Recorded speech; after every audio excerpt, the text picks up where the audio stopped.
mga bebanding with my daughter muna.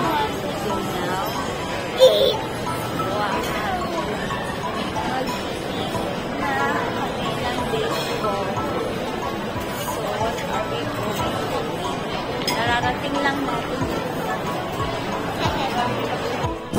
Ang una naming itinerary ay eating.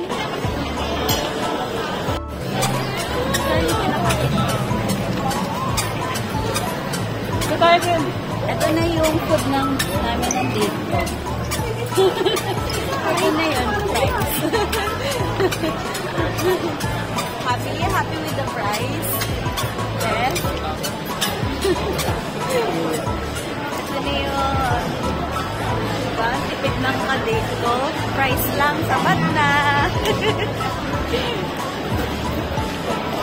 At syempre may singit na pasalplamo ang mommy dahil ito rin ay remembrance ng aking pagbili ng aking favorite bag.